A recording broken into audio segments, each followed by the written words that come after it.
katakan Imam Ghazali, la khaira fi khairin la yadum, bali sarru la yadum khairun min khairin la yadum. Tidak ada kebaikan yang tidak berlangsung, yang tidak kontinu. Bahkan suatu kejelekan yang disudahi itu lebih baik daripada kebaikan yang disudahi. Dengan arti bekas kiai dengan bekas bajingan bagus mana? Bagus bajingannya. Dan kita menjadi pelanjut penerus dari beliau-beliau itu. Siap ya? Dengan himmah, bukan dengan duit, bukan. Bukan dengan proposal, bukan. Waktu Kanjeng Nabi Mi'raj, melihat ada orang bangun dari kuburan. Gede dhuwur, tinggi besar. Ternyata mukanya bolong. Mukanya nggak ada dagingnya. Nabi kaget tanya, "Man huwa ya Jibril?" Siapa itu Jibril? "Oh, niku umat panjenengan yang rajin bikin proposal." Tenang, tenang. Tenang, saya setuju. Kalau kita menengok perkembangan Islam, ini Islam selalu berkembang. Zaman dahulu yang ditulis hanya Al-Quran, hadis tidak ditulis. Lantas di zaman Sayyidina Umar mulai dikumpulkan mushaf-mushaf, dilulang dan lain-lain. Di zaman Utsman juga demikian, disempurnakan. Terus dilanjutkan ada titik, ada harokat. Lantas juga hadis waktu itu belum dibukukan, sehingga pada waktu itu ashahul kutub pada Al-Quran Al-Muwatta. Lantas dengan perkembangan terus, ada fikih, ada syarahnya, ada hadis Bukhari, Muslim dan lain-lain, sehingga ashahul kutub pada Al-Quran, yaitu kitab Bukhari, kitab Muslim dan seterusnya. Ini merupakan jasa ulama-ulama dahulu. Adapun jasa ulama-ulama Indonesia, kitab yang dipelajari di pondok pesantren ini seperti Fathul Qorib, Fathul Mu'in, Fathul Wahab, Ihya, Bukhari, Muslim, Jam'ul Jawami', Mahali dan seterusnya. Ini merupakan istihad ulama-ulama dahulu, yang mana walaupun kitab tersebut dianggit ratusan tahun yang lalu, namun tetap up to date, bisa menjawab problem-problem di zaman sekarang. Dengan arti walaupun orang itu belajar kitab-kitab turas, kitab-kitab dahulu, maka ulama akan mampu berbicara sesuai dengan zamannya. Maka tugas generasi sekarang yaitu kita menjaganya, kita meneruskan, ini tugas kita bersama. Sebab mendidik orang ini pandai memungkinkan saja di selain pondok pesantren. Namun kalau orang itu mampu membaca kitab ala pesantrennya, alhamdulillah utawi, ikulillah ikuti Allah, tarkibnya, i'robnya dan lain-lain, ini bila mana bukan alumni pesantren, ini tidak akan mampu. Silahkan alumni pesantren baca kitab Fathul Qorib awal sampai akhir, bisa apa tidak. Fathul Mu'in awal sampai akhir, bisa apa tidak. Fathul Wahab awal sampai akhir, bisa apa tidak. Ihya demikian. Bukhari walaupun itu soal hadis itu gampang, namun dibaca awal sampai akhir akan kesulitan, apalagi bab tafsir. Juga Muslim juga demikian. Ini merupakan tugas-tugas kita bersama. Alhamdulillah pondok pesantren Ploso masih eksis ya. Kitab-kitab terus dibaca, maka arah kita orang-orang pesantren yaitu mudah-mudahan negara kita, negara yang kita cintai menjadi baldatun thayyibatun wa rabbun ghafur. Negara yang baik, aman dan sejahtera, dan Allah mengampuni kepada warganya. Dengan arti bila mana negara itu baik, aman, sejahtera, damai, makmur, ini bila mana Allah tidak mengampuni dosa-dosanya pada rakyatnya, maka kemungkinan bencana-bencana itu akan didatangkan oleh Allah, na'udzubillah min dzalik. Jadi artinya baldatun thayyibatun wa rabbun ghafur ini merupakan satu paket. Kami ingat ya,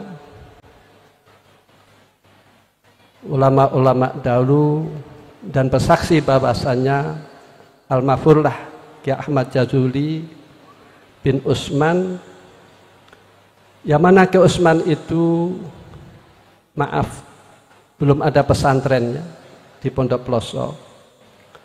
Namun setelah itu punya putra yang namanya Kiai Ahmad Al-Jazuli rahimahullah, beliau dipondokkan sehingga menjadi alim.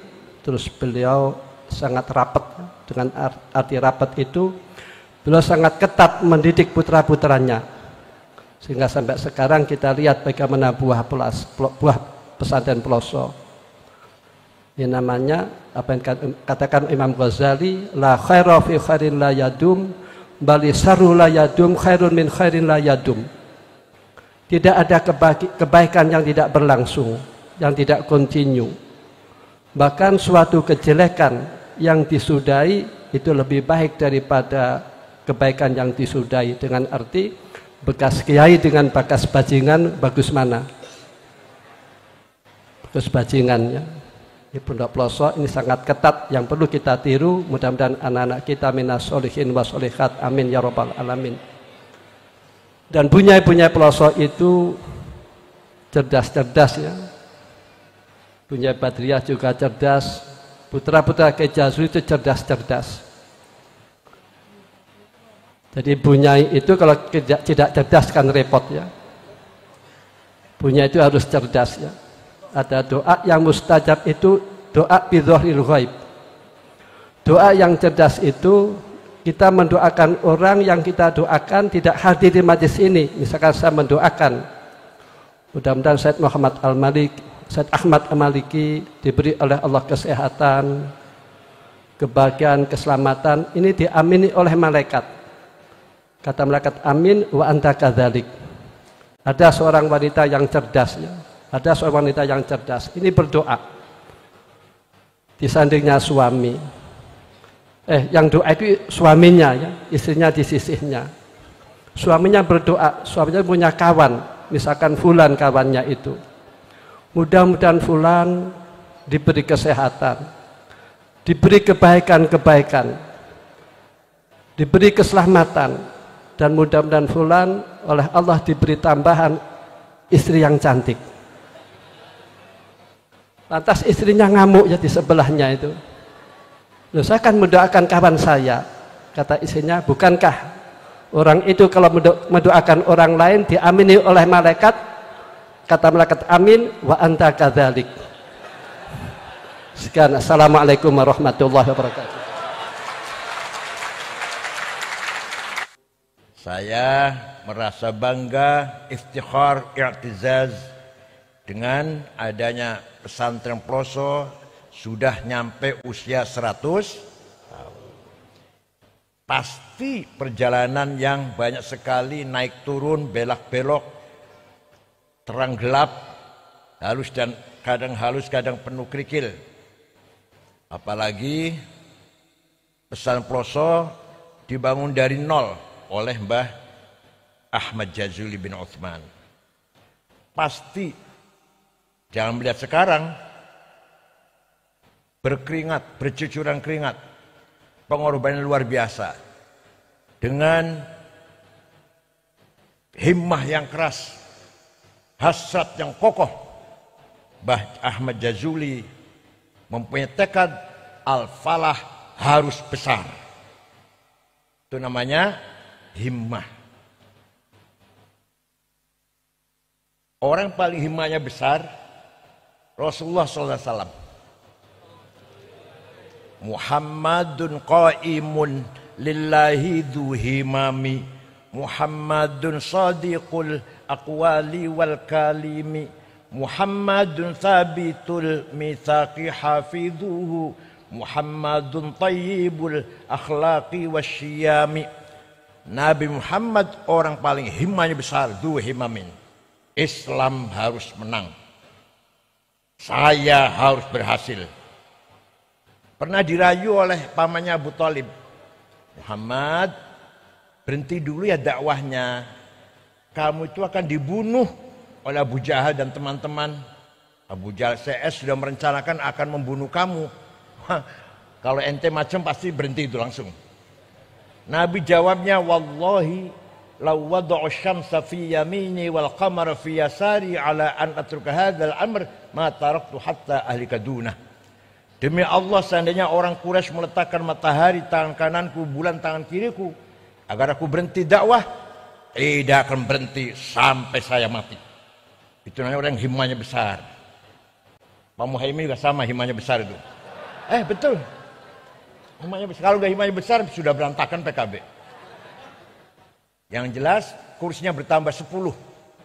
Walaupun Pak Muhaimin yang akan datang baru jadi presiden lah yang akan datang.